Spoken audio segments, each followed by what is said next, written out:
తనని చెప్తున్నాడు. అవును. ఏమేం చేస్తాడో చూడాలి.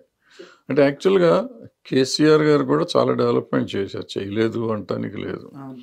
But at the same time ఏంటంటే ఆయన చేసిన కొన్ని అహంకారపూరితమైన నిర్ణయాలు గానీ, లేకపోతే కరప్షన్ గానీ చాలా కొంచెం ఎక్కువ జరిగిపోయింది. ప్లస్ ఫ్యామిలీ మొత్తం అంతా ఫ్యామిలీయే రాజ్యం ఏలటం ఇయన్నీ రకరకాల కారణాలయినాయి. ఈ తరుణంలో ఈ కాంగ్రెస్ వచ్చింది. అది కాకుండా ఏమైంది అక్కడ రాజరికపు పోకడలు ఎక్కువైపోయినాయి అవును. దాంట్లో. ఆయన ఫ్యామిలీ తప్ప ఇంకెవరూ లేదు. వీళ్ళంతా బానిసలు. అవును. ఎమ్మెల్యేలు అనేవాళ్ళు బానిసలు, మంత్రులు బానిసల్లాగా అయిపోయింది. సో, ఆ బానిసత్వం నుంచి బయటపడదామని ప్రజలు ప్రజలకు కూడా అదే ఫీలింగ్ వచ్చింది. అందుకని ఓటేశారు.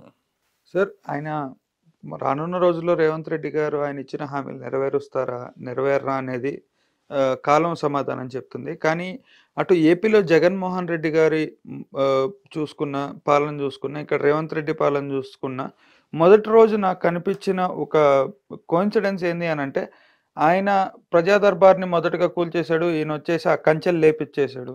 అక్కడ యూపీ బుల్డోజర్ అని ఆయన్ని అడ్డగోలుగా మాట్లాడతారు. ఇక్కడ వీళ్ళు అదే బుల్డోజర్ యాక్షన్ చేస్తున్నారు. ఎలా చూడొచ్చు దీన్ని? అంటే ఆయన బుల్డోజర్ ఏమో మొత్తం కట్టడాలని అట్లా అనుకుంటే ఆ బుల్డోజర్ కేసీఆర్ గారు కూడా వాడాడు ఇక్కడ. అవును. కేసీఆర్ గారు అక్కడ మాదాపూర్ దగ్గర బిల్డింగ్ చాలా 2-3 సార్లు కూలగొట్టి మళ్ళీ 2-3 సార్లు రీసెంట్‌గా 2 months బ్యాక్ కూడా కట్టారు. మళ్ళీ ఎప్పటికప్పుడు ఆపుతారు, చేస్తారు. అది ప్రాబ్లీ డబ్బులు అవసరమైనప్పుడల్లా చేశారేమో మరి తెలియదు. ఓకే. అయితే అక్కడ ఏంటంటే మీకు యూపీలో జరిగింది ఏంటంటే పర్మనెంట్గా తీసేశారు బిల్డింగ్స్, పాత బిల్డింగ్లు, అనాథరైజ్డ్ బిల్డింగ్స్ అవి తీసుకుంటూ వచ్చారు. సో ఇక్కడికి వచ్చింది ఏంటంటే ఇక్కడ కూడా అనాథరైజ్డ్ బిల్డింగ్ అని మొదలెట్టాడు ఆయన, ఎవరు జగన్మోహన్ రెడ్డి గారు. కానీ ఆ రోడ్ అంతా పగడగొట్టుంటే అనాథరైజ్డ్ అయ్యేది. ఇది ఒకటే పగలు కొట్టేసరికి ఏమైందంటే ఏదో పగ సాధింపు చర్యలాగా చంద్రబాబు నాయుడు గారి ప్రజా దర్బార్ కూలగొట్టినట్టు అయ్యింది. తర్వాత పోనీ కూలగొట్టాడు. ఆయన కంటిన్యూ చేశాడు దర్బార్ అంటే చేయలే. ఆయన ప్రజల్లోకి రావటం మానేశాడు. అంతకుముందు ప్రజల్లో మమేకమై తిరిగేవాడు, తర్వాత ప్రజల్లోకి రావటం మానేశాడు.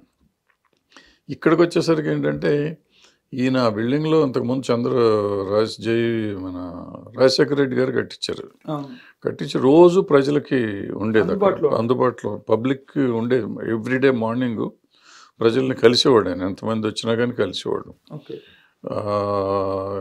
ఈయన వచ్చినాక అసలు మొత్తం ఈయన మంత్రులను కూడా, హోమ్ మినిస్టర్ని కూడా ఎడగొట్టారు ఒకరోజు. సో మంత్రులను కూడా లోపల రానివని పరిస్థితి వచ్చిందంటే ప్రాబ్లం. అది నేను ఎప్పుడు సెక్రటరీకి వెళ్లకుండా అక్కడే కూర్చున్నందువల్ల మనకు నష్టం లేదు. కొత్త బిల్డింగ్లు కట్టినాక ఇక్కడ ఉండి చేసుకోవచ్చు, అది పెద్ద ఇష్యూ కాదు. కానీ ఎవరిని కలవకపోవటం అనేది పెద్ద ఇష్యూ అయిపోయింది. సార్ ఇప్పుడు కొత్త సెక్రటేరియట్ అనేది కేసీఆర్ గారి చివరి కోరిక అనుకోవచ్చా, లేకపోతే రేవంత్ రెడ్డి గారికి కేసీఆర్ ఇచ్చిన గిఫ్ట్ అనుకోవచ్చా? ఎవరెవరికి గిఫ్ట్ కదంటే నాకు అంటే గిఫ్ట్లు, రిటర్న్ గిఫ్ట్లు ఇక్కడ అలవాటే కదా. పిండకూడదు, ఏదో చెప్తూ ఉంటారు. ఇప్పుడు ఎవళ్ళది ఆ మార్పు వచ్చినప్పుడు వస్తుంది గిఫ్ట్, రిటర్న్ గిఫ్ట్ అనేది. వీళ్ళు ఊరికే డైలాగులు వాడుకోవటమే. సినిమాల్లో చూసి ఎక్కువైపోయింది రాజకీయ నాయకులకు కూడా డైలాగులు చెప్పడం. ఎవరికి రిటర్న్ గిఫ్ట్ ఎవరు రిటర్న్ గిఫ్ట్ ఎవరు. సో మనకి సోషల్ మీడియా వచ్చినాక ఇప్పుడు మళ్ళీ చంద్రబాబు నాయుడు గిఫ్ట్ ఇచ్చాడు కేసీఆర్కి అంటారు. ఏముంటుంది, ఎట్లా సపోజ్ దాన్ని సమర్థిస్తాం, లాజికల్గా సమర్థించాలంటే దీనికి సమాధానం లేదు అసలు. అయితే ఈ వాస్తు అనే పిచ్చి ఒకటి ఉంది ప్రజల్లో. ఓకే. ఆ వాస్తును చూస్తే నాకు